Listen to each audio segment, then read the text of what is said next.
you a retail or institutional investor interested in Bitcoin mining companies? The Miner Mag brings you free data and analysis from all major NASDAQ-listed Bitcoin mining operations to know who stands out. Check out visualized metrics and data-dependent stories at theminermag.com.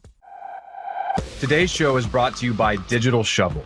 Digital Shovel is a leading manufacturer of modular mining pods as well as PDUs and switchgears. Unlike many other competitors, their product is designed and manufactured in North America with a complete UL inspection on the entire unit, not just individual components.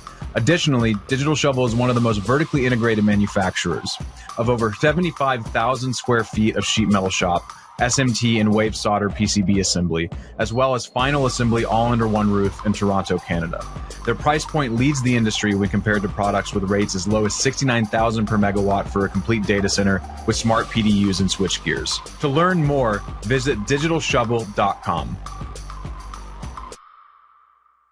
What is going on, y'all? Welcome back to the Mining Pod News Roundup Edition. Double trouble this week with your boy Colin and the Matt Kimmel. Matt, how you doing, man?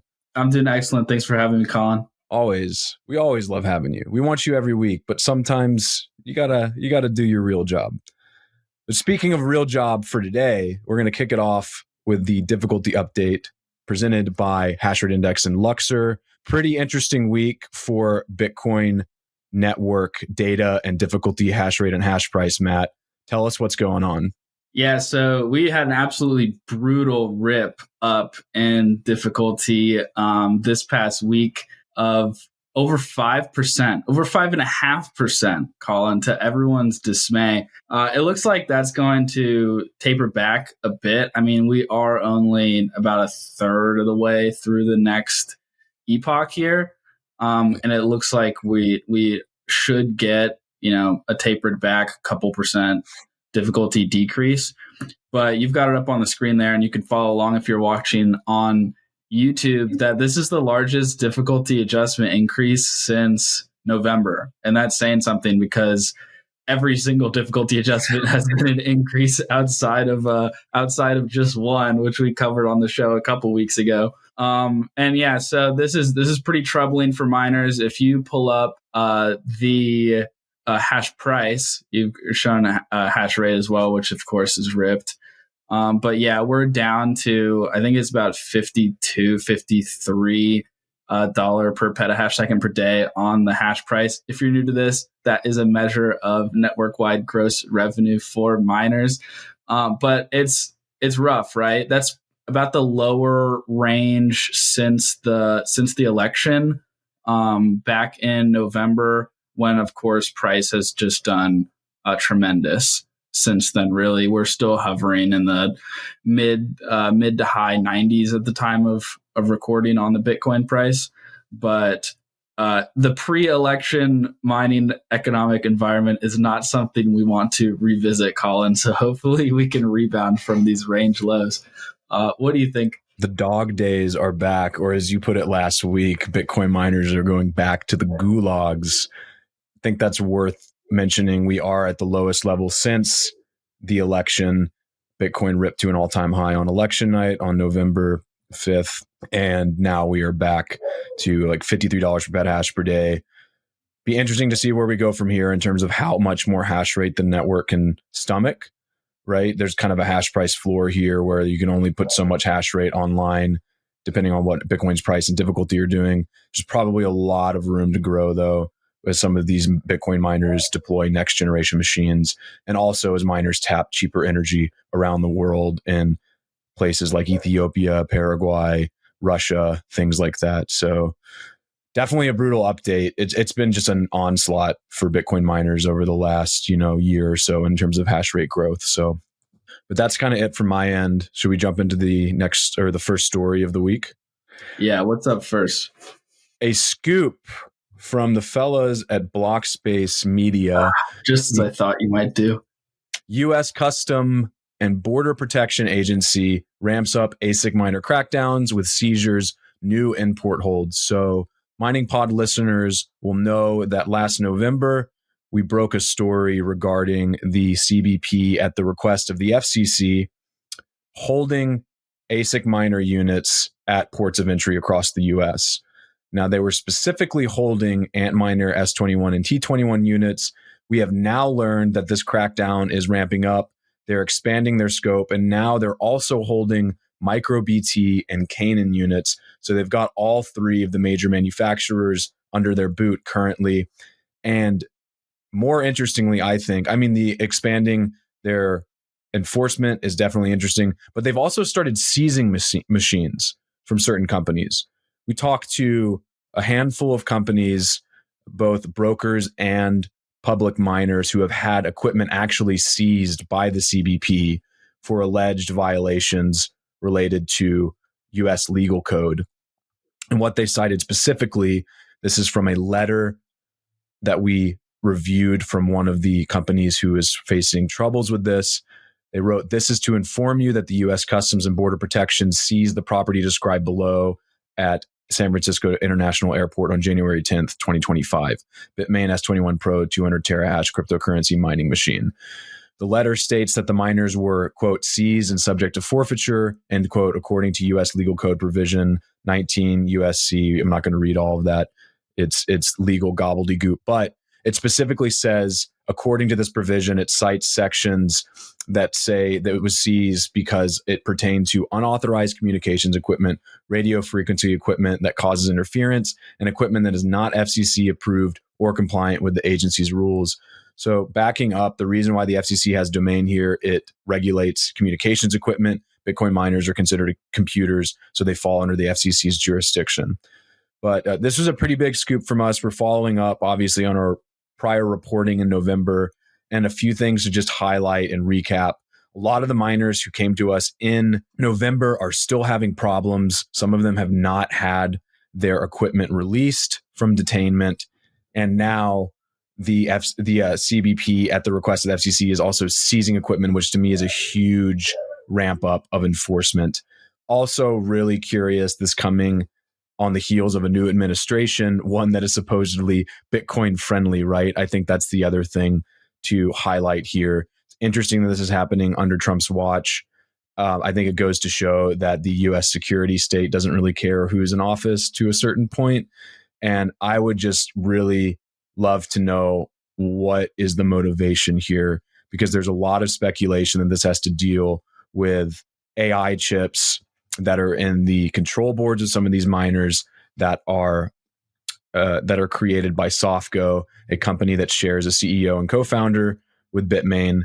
And Softgo's chips were found in Huawei machines. Now Softgo is on the poo-poo list with the Department of Commerce. They're on a no trade list, so that might be related to that. Maybe they're just trying to do a sweep of all models. But it's important to note that, as far as I know, MicroBT and Canaan units do not use the same chip.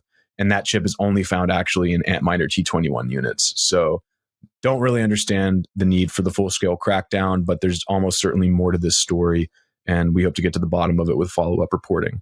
This is a boom. This is a huge story, in my opinion, that you guys broke over there. And it was what I was going to talk about in the first segment, which is to basically say difficulty could have increased even more, right? Should these machines have come through. But I think the ramifications of this could be quite major, right? I mean, there are financial forecasts at all of the mining companies out there that are baking in the fact that they should have machines online at a certain time. And if they don't, right, that's going to impact their financials. Further than that, what is it going to do to hardware rates, right? Particularly in the States, but of course, potentially could expand globally as well. At what rates are you going to be able to actually secure your ASICs? Maybe our friends at Luxor will come on and talk about that in the coming weeks. And then just, hash rate forecasts as well. I mean, we don't know. This is one of those very interesting stories where it's like, it could be gone in a week's time, right? They could release them all. They could say, everything's fine. We just want to do a check. We want to do a quick audit, right? And there could just be kind of a little bit of blimp, 4 months, right, where some of this activity has been happening. Then again, it could be prolonged, right? And we know that there are a couple of ASIC manufacturers trying to enter the game, and this could have an implication there, right? Somebody in the US comes on to the scene that doesn't have the same kind of scrutiny as some of the Asian companies do in the eyes of the regulators in the States. So I think that there is actually a lot to talk about potentially with this story. Of course, it's all speculative right now. There's only so much information out there, and most of it has just been reported by you all. But I think it's definitely something to monitor because it could actually be a pretty big splash in the pond here in our industry. Yeah, a lot of downstream effects potentially from this. I think we'll continue to see, as Hash Rate Index actually wrote about in their 2024 report, that you're going to continue to see premiums on US-based ASIC miner sales. If the units are already here, miners are going to pay a premium on them versus what they're paying for stuff coming from Asia, because you don't know if you're actually going to be able to get it. I mean, one of the sources we spoke to for this story had $5 million worth of equipment seized, and that's money that they're going to have to refund to their customers, right? So really disruptive to business. I hope that we can figure this out, or that the government figures it out and finally returns this equipment, because this is stuff. I mean, these companies have been importing ASICs for years. It's strange to me that somehow now something would go wrong, right, in this whole process. And to your point about hopefully this gets resolved soon, I'm kind of bearish on that, in the sense that this has been going on since November, and I don't know if there's any resolution in sight. Big players in Bitcoin mining demand stability, regulation, and trust. That's why NiceHash has moved its headquarters to Switzerland, a country known for its strong regulatory framework and for keeping its cheese locked in a safe. As one of the most regulated mining platforms in the industry, NiceHash provides institutional miners with a secure, compliant, and transparent solution to manage and maximize their mining output, delivering the reliability and performance expected from the best mining tools, along with firmware, monitoring software, and other essential mining tools. Contact a NiceHash representative today to learn why the top Bitcoin miners are making the switch to NiceHash. You can find out more info in today's show notes. And when you contact them, let them know the Mining Pod sent you. Our second story for the day is for a miner that is not very well known, but that Blockspace has covered a little bit over the past few months. And that is Cango. And that's specifically the company Tencent, indirectly exposed to Bitcoin via 15.6% stake in Cango's Bitcoin mining pivot. Matt, what's going on here? Yeah, so the tentacles of Tencent continue to extend. So if you don't know Tencent, they are, Microsoft, Meta, Amazon, I guess, of China. They're a big tech giant over there. They own WeChat, WeChat Pay, right? They have a large influence in the gaming industry. I'm fairly certain they own Epic Games, who does Fortnite, and they also are a major cloud infrastructure provider, right? Think AWS. So they are a big company, right? And they have a sizable stake in Cango, which I'm glad is a part of the show today, because it's probably something that even people that have been paying really close attention to the mining industry may have not actually heard that much about. Because I believe, and you could correct me on this, Colin, because you're even more in tune than I am, I believe Cango burst onto the scene last November, right? Roughly November or December, yeah. Okay, cool. So they were previously an automotive company that has made a big foray into the Bitcoin mining industry. I mean, when I say big foray, I mean hundreds of millions of dollars in deals with Bitmain in particular.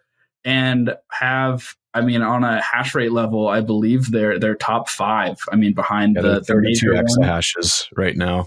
There you go, 32 exahash. That's just behind Marathon, Riot, CleanSpark, maybe Iron, but maybe more than Iron. We'll have to check the numbers on that. But certainly in the top ones, they are also someone that reportedly at least is holding all of the coins that they are mining.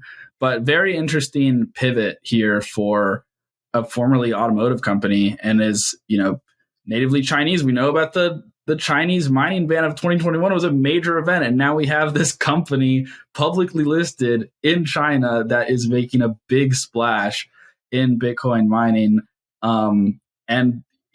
It has the pass of investment from one of the largest technology companies in the country. So I think this is just an interesting kind of topic to talk about in general.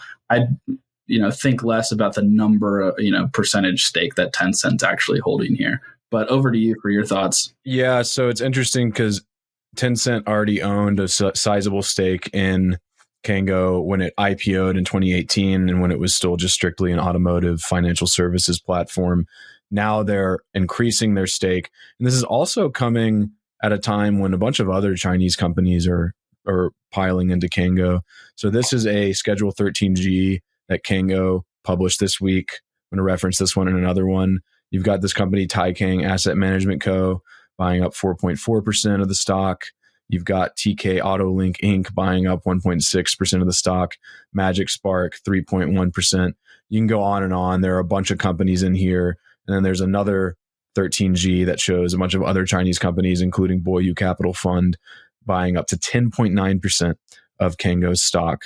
So all of this is kind of coming in at once, kind of not that surprising, birds of a feather flock together. But the biggest question for Cango is how much of it is a proxy for Bitmain, right? You've seen other public mining companies like BitFuFu that are kind of like these Bitmain offshoots or proxies. This is the way that Bitmain has always operated, right? They ran Antpool.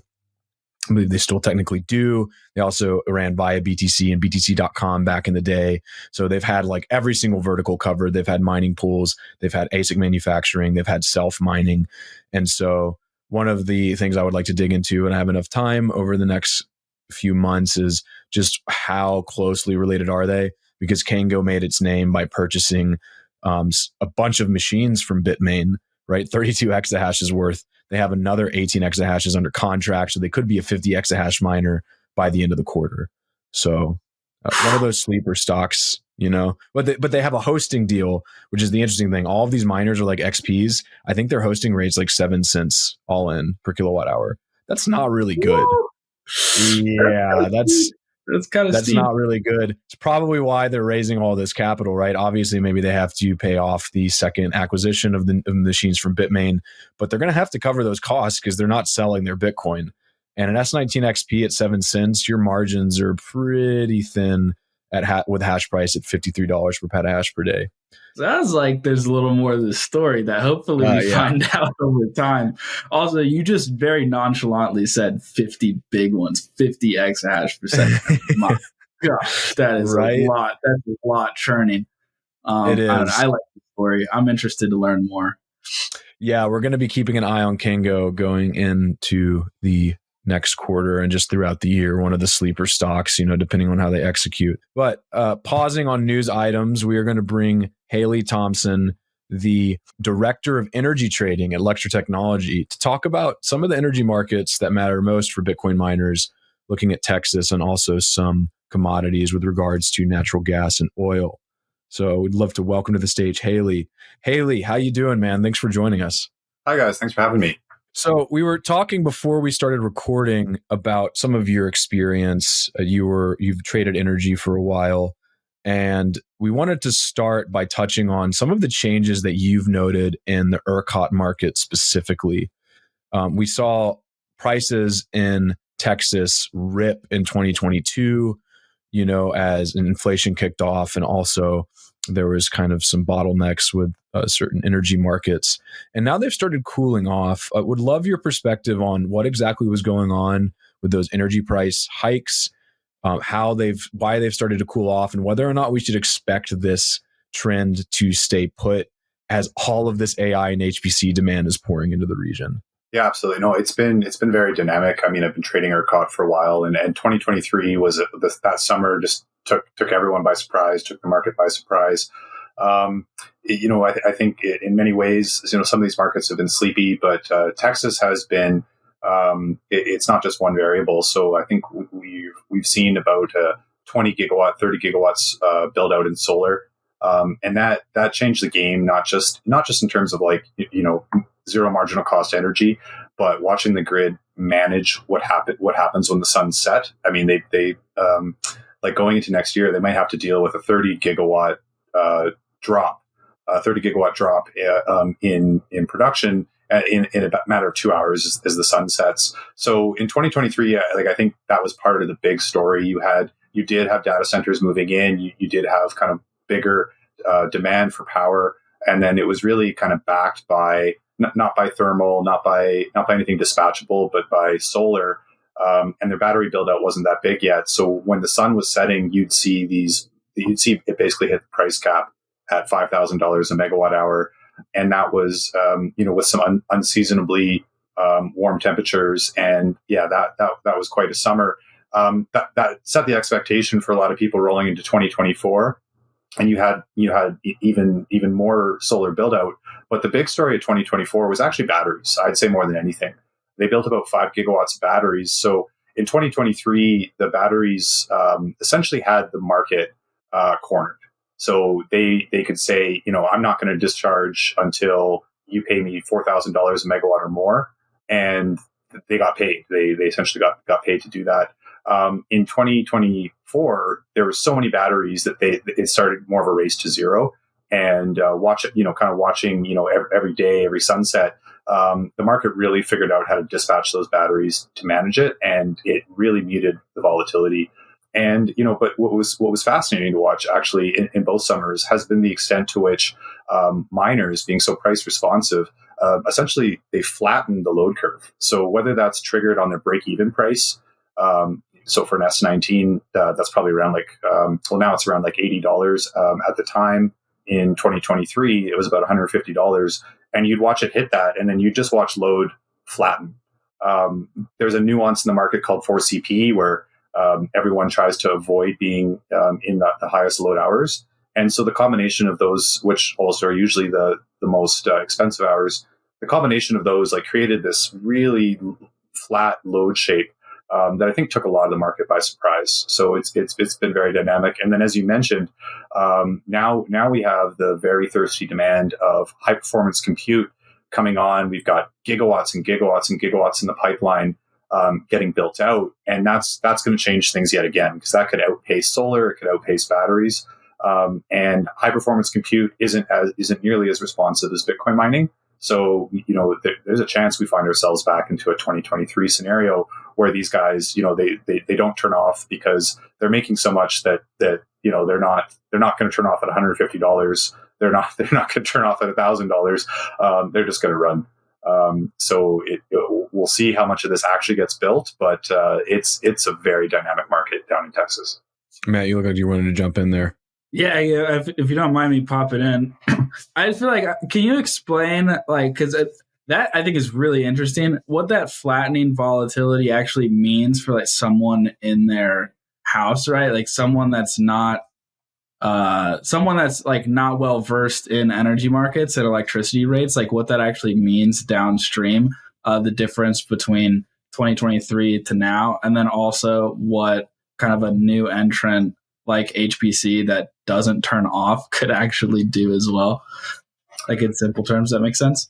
Yeah, I mean, so the forward curves is pretty elevated right now because of 2023, especially in the summer. For someone residential, you might not notice. There's it's very competitive in Texas, so you can get time of use. You can get closer to spot. A lot of people are going to be on kind of a 3-year rolling average, so they might not notice that. They might not notice that much. But there's also, in Texas, it's one of the only places where actually just someone in their house can almost play the energy markets. People who have a Tesla Powerwall, they can actually participate as a virtual power plant, selling power back at those prices and then charging in the solar hours or charging when it's windy or overnight. So maybe the answer is, if you could afford it, go get a Powerwall. But I don't think anyone really knows to what extent all this high performance compute is going to get built out. It could be almost a shame for the consumer where the highest bid gobbles up all the power, and then the rest of us are more or less fighting for it, and then that would be a political challenge, because no one wants to explain to grandma that she has a high power price because we have to render these cat pictures, or whatever's going on in these facilities. So it's very dynamic, but I think most people are probably on somewhat of a fixed rate where they take they buy a year of power every 3 years, and so they might not notice. They might just notice it creeping up. And I know a lot of miners are choosing not to hedge at these higher prices and kind of roll on spot, which definitely would have worked very well in 2024. I want to zoom in on something that you said earlier about data centers not being as equipped for demand response and curtailment. Obviously, they were going to be making boatloads of money potentially, so they don't want to do it. But they also have customers that it's much more difficult for them to just turn off their services. It could potentially damage their business development. So looking at the fact that all of these data centers are seeming to pour into Texas, we have the Lancium and Crusoe deal and a bunch of other ones looking at multiple gigawatt build outs. What's it going to take to actually furnish that load? Because the solar batteries are great, but we really need base load for this, right? So like, what developments are we seeing and should we expect to see to make sure that this load can be supported in the future? So there's a lot of bottlenecks. There's a lot of bottlenecks in power. Probably the biggest one is transmission. So when people are searching for these very large sites, they're looking for existing transformers or they're bringing in transformers. Also, when you're bringing that much load, it basically needs to be studied. Like you can't, if you're completely off grid, self-managed, that's a different story. But if you're on the grid and you're talking in the hundreds of megawatts or into the gigawatts, they have to study it. And so that's really going to slow development down because you're essentially in the queue. And I imagine it's pretty hard for the system operator there, ERCOT, to kind of figure out what's going to happen when we're not talking about megawatts anymore. We're talking about gigawatts. We're seeing, more broadly, we're seeing a very interesting dynamic where, and it's somewhat ironic, I find, that a lot of these companies are deciding to basically buy natural gas generators because they don't want to wait 5 years for the load study. They don't want to wait multiple years to get their hands on transformers and switchgear, which those supply chains have been completely gobbled up. So instead they're buying gas turbines and rolling up to a pipeline, and that really is kind of has worked against the ethos of 100% renewable, backed data centers, which we saw at Google, we saw at all these big companies. But then in the AI race, that's gone out the window, and it's like get to market as fast as possible. And if that means gobbling up natural gas on a pipeline with your own fleet of generators, so be it. And we've seen Tesla do that, and we're kind of seeing that across North America. And even that pipeline, that supply chain, those generators have said that they don't need to sell into their traditional markets at all. That these off-grid data centers have basically taken 5-year supply, and that's from GE, that's from Siemens, that's from all the big generators. So it's very dynamic. That's a wild anecdote. That's the kind of insider stuff that we love to have here because it's pretty crazy to think about. And it seems capital inefficient, but I guess you're weighing that against the ability to actually generate revenue on those sites immediately, right? So you kind of want to just get bootstrapped immediately. All right, Haley, last question before we let you go. You had this digital refinery analogy for some of these data centers that we talked about before we started recording. Could you unpack that for us, what you mean by this? Yeah, and I mean, I see this as kind of like the next evolution of commodities where for a long time, natural gas was essentially a byproduct of oil. And they didn't, they didn't really know what to do with it. You're putting oil into a refinery, and that's more of a production side, but you get all these products kind of out of it. And then power itself, kind of when we use more and more natural gas, you could view a gas generator as a refinery. You're putting energy in, and you're getting more useful energy out in terms of power and electrons. And I think we're seeing like another layer of that now, where you're putting power into a data center and it's getting refined into information. And that's kind of, and we're seeing it. That's kind of what these data centers are. We're seeing it all everywhere. And I think that's the idea that commute is already becoming a commodity. It's becoming a commodity with futures markets, just like natural gas. And electricity were commoditized, and now we're going to see the same thing with information, where these large data centers are just essentially refineries. You put power in, you get information out. In a more useful, more valuable product. So viewing it through that lens to me makes a lot of sense, and it also just kind of matches what we've seen the past 20 years in the energy markets. Fantastic. Bitcoiners love a good analogy. Haley Thomson, thank you so much for joining, man. Hope you have a good week. Colin and Matt, thanks for having me. Yeah, absolutely. We'll get you back on soon, man. Cheers. In the competitive world of Bitcoin mining, one name stands out: CleanSpark, America's Bitcoin miner. At CleanSpark, efficiency isn't just a goal, it's our standard. Our sophisticated facilities are built and led by expert teams who care about Bitcoin and the communities we work in. Scale? We've mastered it. Our large-scale operations have set us apart in the industry as examples of community-oriented building. Our track record speaks for itself. We navigate the complexities of the new economy with precision and with skill, continuously achieving operational milestones. Curious about how we do it? We invite you to discover the story behind CleanSpark's success at cleanspark.com. All right, that was a fun segment. The generator part is wild. I can't. I had no idea that was going on. But going back to news and speaking of compute as a commodity, Bitcoin miners can't get enough of AI and HPC. Matt, Bit Digital announces a strategic rebranding of its HPC business to WhiteFiber. We had Sam Tabor, Bit Digital CEO, on the Bitcoin Stock Show this week to talk about this pivot. I won't belabor this segment too much because there's not that much to say other than the fact that Bit Digital is basically slicing off, well, not slicing off, they might do that later, but it's taking its HPC and AI business line, rebranding it as this WhiteFiber business in an effort to curry better business relationships and have its HPC and AI business line more forward-facing and separate it from its Bitcoin mining business line. Now, the thing that I think is interesting about this is Sam teased the idea that they might spin this off completely in the future, and it might be its own standalone business, which to me seems strategic and probably smart, considering the fact that Bit Digital's Bitcoin mining business has been suffering over the last year as they focus on this HPC and AI pivot.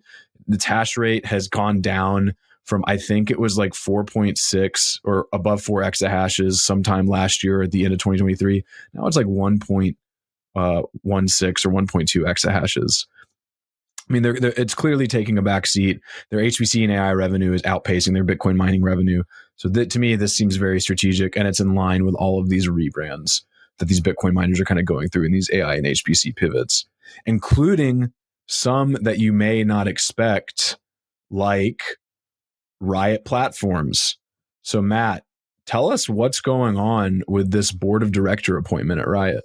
Yes, the press release reads, Riot Platforms announces changes to its board of directors and provides update on formal evaluation of AI HPC uses.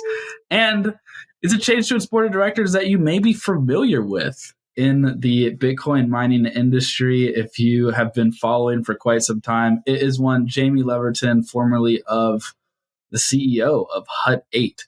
And previously before that, right, someone that is kind of heralded as an expert in the data center world. So this is interesting, of course, because Riot has been, pretty public about sticking to the Bitcoin mining game, and we get kind of old leadership back in a new company, mixed in with some AI HPC. It's just got a couple sprinkles in of some ingredients of to make for a good story here, Colin. Yeah, an interesting development here. Riot paused 600 megawatt phase 2 development of Corsicana to evaluate it for HPC and AI load.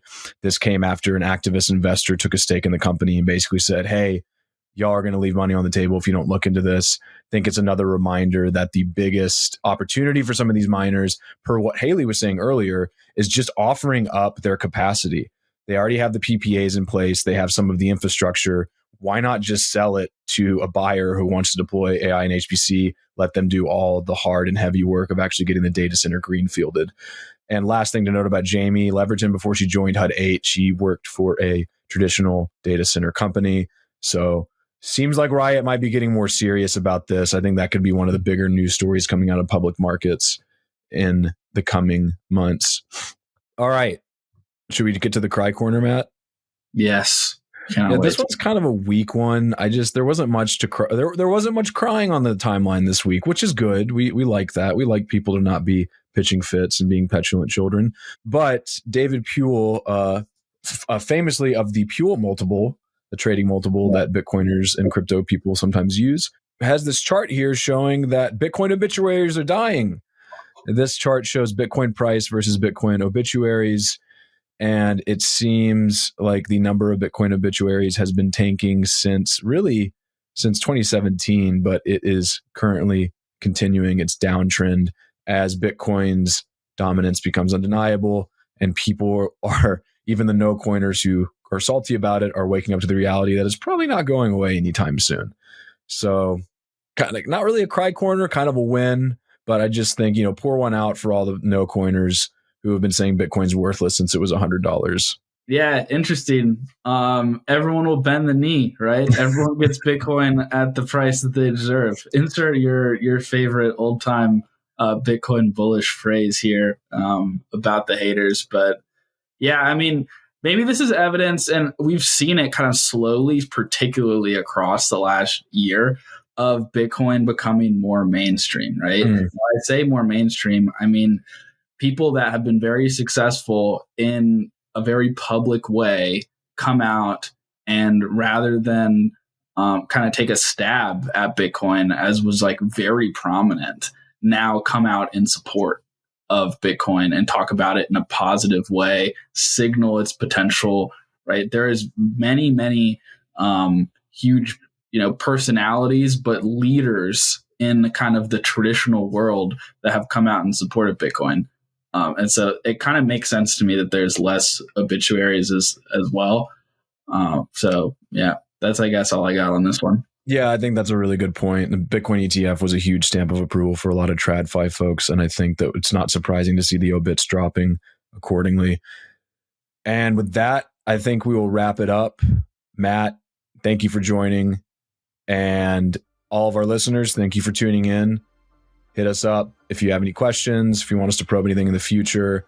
Go follow us on Twitter at Blockspace Pod, at The Mining Pod. Subscribe to our newsletter at newsletter.blockspace media, and enjoy your week, everyone.